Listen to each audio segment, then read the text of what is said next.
السلام علیکم ګرانو هیوادوالو، خدای دې وکړي چې ټول روغ جوړ او خوشحاله اوسئ. امید لرم چې ژوند به مو ښه روان وي. یو نوی درس ته ښه راغلاست. نن زموږ درس د څلورو کلمو په باره کې دی چې دا څلور کلمې څه معنا لري، چیرته او څنګه استعمالیږي، د دوی په منځ کې څه فرق دی. لومړی سوخ، دسو، سو، دسو. دا څلورې کلمې څه معنا لري. ټول په دې درس کې سره د مثالونو تاسو لپاره تشریح کوم. ویډیو تر اخره را سره وګورئ، انشاءالله ډېر ښه به ورباندې پوه شئ. راځئ چې اوس درس شروع کړو. لومړی سوخ، دسو، سوخ، دسو، سوخ، دسو. دا دواړه یو معنا لري، مثلا د پاسه یا پورته. کله چې یو شی په بل شی ایښی وي، یعنی یو شی د بل شی د پاسه وي، نو په هغه وخت کې دسو یا سوخ استعمالوو. یعنی یو شی د پاسه بل شی وي، یعنی پورته. سوخ، سوخ معنا د پاسه یا پورته. دا یو پریپوزیسیون دی. دا همیشه چې په جمله کې استعمالیږي، سوخ پلس کلکو شوز په صفت استعمالیږي. کله چې موږ سوخ په یو جمله کې استعمالو، نو سوخ څخه وروسته کلکو شوز ختمي راوړو.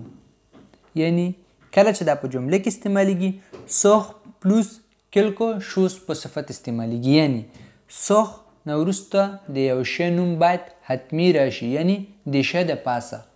صحیح شو؟ په دې مثالونو کې اوس وګورئ. Le livre est sur la table. Le livre est sur la table. Le livre est sur la table. کتاب میز په سر دی. کتاب میز په سر ایښی دی. یعنی په دغه وخت کې سوخ ځکه استعمالو چې میز یو شی دی او کتاب بل، یعنی کتاب میز د پاسه ایښی دی، نو کتاب میز په سر دی. په دغه وخت کې سوخ پلس کلکو شوز شو، یعنی سوخ نه وروسته یو شی راغی چې هغه چیرې تابل، سوخ له تابل، یعنی میز د پاسه. Je monte sur la chaise. Je monte sur la chaise. Je monte sur la chaise. زه چوکۍ ته خیژم.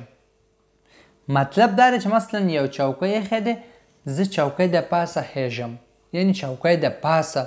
په دغه وخت کې سوخ استعمالو. دریم مثال. J'écris sur le livre. J'écris sur le livre. J'écris sur le livre. یعنی زه کتاب د پاسه لیکم، یعنی زه لیکم کتاب د پاسه، یعنی په کتاب لیکم. کله چې وایي چې زه په کتاب لیکم، J'écris sur le livre، مطلب یې دا دی چې دلته سوخ راغلی دی، نو یعنی ته کتاب د پاسه لیکنه کوي. صحیح شو؟ کله چې سوخ راشي نو دا معنا لري، یعنی سوخ نه وروسته یو شی راشي، نو دا معنا لري چې د دې شی د پاسه، یعنی د دې شی نه پورته. Il est assis sur une chaise.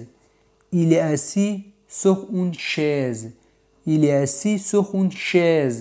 هغه یو چوکۍ د پاسه ناست دی، یعنی هغه په چوکۍ ناست دی. په دغه وخت کې چې سوخ راغی، نو پوه شئ چې چوکۍ د پاسه ناست دی. اوس ورپسې راځو دسو. دسو معنا هم پورته یا د پاسه. سوخ او دسو کې فرق دا دی. سوخ یو پریپوزیسیون دی او دسو یو ادورب دی، یعنی یو قید دی. سوخ چې کله په جمله کې استعمالو، نو سوخ پلس کلکو شوز راځي، یعنی سوخ نه وروسته د هغه شی نوم را اخلو. خو لیکن دسو چې په جمله کې راځي، دې نه وروسته د هغه شی نوم نه اخلو، کوم شی د پاسه چې وي، یعنی د شی نوم نه اخلو. په دې مثال کې اوس وګورئ. Le livre est sur la table. Le livre est sur la table. Le livre est sur la table. کتاب میز د پاسه دی یا کتاب په میز دی، یعنی میز په سر دی. کله چې غواړو سوخ په ځای دسو استعمال کړو، بیا دغسې لیکو. Le livre est dessous. Le livre est dessous. Le livre est dessous. یعنی کتاب پورته دی، یعنی کتاب د پاسه دی، یعنی کتاب د دې د پاسه دی. لو لیور ا دسو کتاب د دې د پاسه دی. یعنی په دغه وخت کې د شی نوم نه اخلو چې چی شي د پاسه دی، یعنی څه د پاسه دی. د کوم شی د پاسه چې کتاب پخې دی هغه شی نوم نه اخلو. کله چې سوخ استعمالو بیا د هغه شی نوم اخلو. او که چیرې د سو استعمالو په دغه وخت کې د هغه شی نوم نه اخلو چې دا کتاب څه شي د پاسه ایښی دی. لو لیور ا دسو یعنی کتاب پورته دی یا کتاب د دې د پاسه دی. دویموس سو دسو. سو دسو د دې دواړو کلمو معنا دی لاندې. د دواړو کلمو معنا دی لاندې. لومړی سو. سو معنا لاندې، خو لیکن سو هم سوخ غوندې استعمالیږي. سو پلس کلکو شوز یعنی سو په هغه وخت کې استعمالو کله چې د یو شی نوم راخلو. مثلا پیشو کټ لاندې دی. کله چې اوس غواړو موږ د کټ نوم واخلو یعنی پیشو کټ لاندې دی، په دغه وخت کې بیا سو استعمالو. که چیرې غواړو د کټ نوم ونه خلو بیا په دغه وخت کې د سو استعمالو. اوس په دې مثالونو کې وګورئ. Le chat est sous la table. Le chat est sous la table.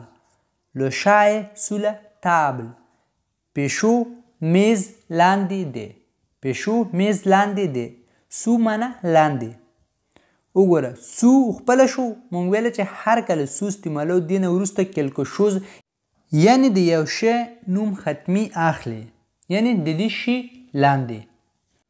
Le chat est sous la table یعنی پیشو میز لاندې دی. دویم مثال Le chat est sous le lit. Le chat est sous le lit. Le chat est sous le lit یعنی پیشو کټ لاندې دی. Le lit یو شی شو، سو لاندې، کټ لاندې. Sous le lit. دریم مثال Il est enterré 1 mètre sous la terre. Il est enterré 1 mètre sous la terre. Il est enterré 1 mètre sous la terre. هغه 1 متر ځمکې لاندې ښخ شوی دی. Il est enterré هغه ښخ شوی دی 1 متر 1 متر sous la terre ځمکې لاندې. Sous la terre سو معنا لاندې، la terre ځمکه. Sous la terre ځمکې لاندې. اوس راځو دسو. دسو معنا لاندې، دا هم لاندې معنا لري، خو لیکن دا یو ادورب یا قید دی بلکې دا پریپوزیسیون نه دی. په دې مثال کې وګورئ. Le livre est sous la table.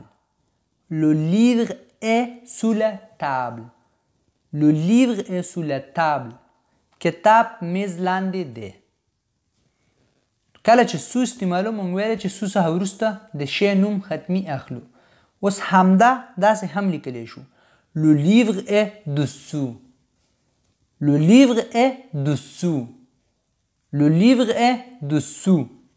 معنا دا کتاب لاندې دی. په دغه وخت کې د شی نوم نه اخلو چې د څه شي لاندې دی، خو لیکن کتاب لاندې دی. Le livre est dessous. Le livre est dessous. کتاب لاندې دی. سو دسو دواړو معنا یو دی، لاندې، خو لیکن فرق دا دی سو څخه وروسته د هغه شی نوم اخلو چې د دې شي لاندې. مثلا سو له تابل، سو له لی، سو له شیز. کله چې دسو استعمالو په دغه وخت کې بیا د هغه شی نوم نه اخلو چې د دې شي لاندې، یوازې وایو دسو. دا زمونږ درس امید لرم چې ورباندې پوه شوي یاستئ. که چیرې کوم مشکل لرئ نو تاسو کولی شئ چې په کمنټ کې راته ولیکئ. په راتلونکي درس کې د هماغې په باره کې خبرې وکړو. تر راتلونکي ویډیو پورې ښه وخت او ښه ژوند ولرئ.